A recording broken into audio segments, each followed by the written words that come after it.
এখন যে প্রশ্নগুলো করা হয়েছে সেগুলো সামাজিক যোগাযোগ মাধ্যম ফেসবুক মেসেঞ্জারের মধ্য দিয়ে প্রশ্নগুলো এসেছে, তাই আমি প্রথমেই মেসেঞ্জার থেকে যে প্রশ্নটি এসেছে সেই প্রশ্নে চলে যাচ্ছি।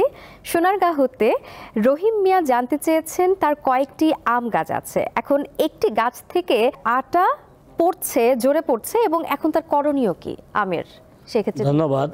আসলে আম গাছের ক্ষেত্রে অনেক সময় যে এটাকে গ্যামোসিস বলা হয়, আঠা জোরে পড়ে, কিন্তু গ্যামোসিসের ক্ষেত্রে তাকে খেয়াল করতে হবে এই যখন আঠা পড়ে এই আঠা যুক্তগুলোকে পরিষ্কার করতে হবে আগে। এই যে সে যদি কাঁচি বা ধারালো কোনো কিছু দিয়ে আঠাগুলো পরিষ্কার করে নিয়ে তারপর ওই যে পুরো ক্ষত স্থানটাকে সে বর্দু মিক্সার, যদি সে পেস্ট, যদি বর্দু পেস্ট অথবা বর্দু মিক্সার যদি সে লাগিয়ে দেয় তাহলে তার এই আঠা পড়াটা বন্ধ হয়ে যাবে। কিন্তু আঠা পড়াটা আসলে মেনলি হয় যদি তার যদি মানে রাসায়নিক সার যে আমরা দিই সুষম সারের অভাবে, অথবা অনেক সময় যদি সেচ, যদি পরিকল্পিত সেচ মানে পরিমাণ মতো না হয়, অনেক সময় এই আঠাটা জোরে পড়ে। দর্শক, আমরা পরবর্তী প্রশ্নে চলে যাব। পরবর্তী প্রশ্নটি কুমিল্লা থেকে এসেছে। কুমিল্লা থেকে জাহাঙ্গীর তার প্রশ্ন রেখেছেন যে চিচিঙ্গায় মাচার চিচিঙ্গা কিছুটা বড় হওয়ার পর নিচের দিকের তুলার মতো দেখা যাচ্ছে এবং সেটি পড়ে যাচ্ছে, পচে যাচ্ছে, এখন সেক্ষেত্রে তো করণীয় কি? ধন্যবাদ। আসলে যে চিচিঙ্গা জাতীয় যে সবজিগুলো আছে এগুলো মাচাতে করা হয়, এবং এই মাচাতে অনেক সময় কি হয় সাদা হয়ে যায়, মানে পচন, যেটাকে সটি মোল্ড বলা হয়।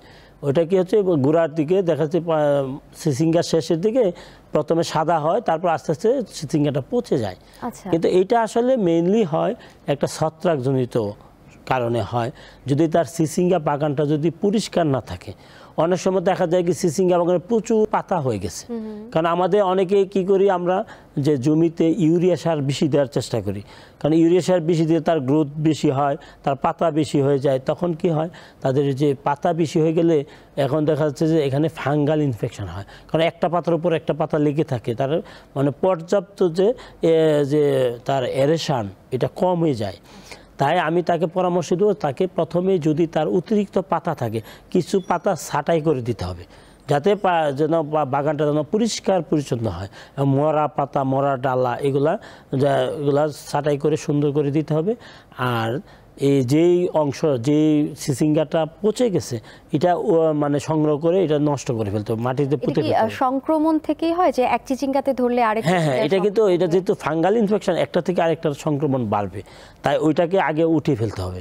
এবং এটা যদি পরিমাণে যদি বেশি না হয় তাহলে তার আর কোনো স্প্রে করা দরকার নেই। যদি পরিমাণে বেশি হয় তাহলে তাকে ছত্রাকনাশক স্প্রে করতে হবে।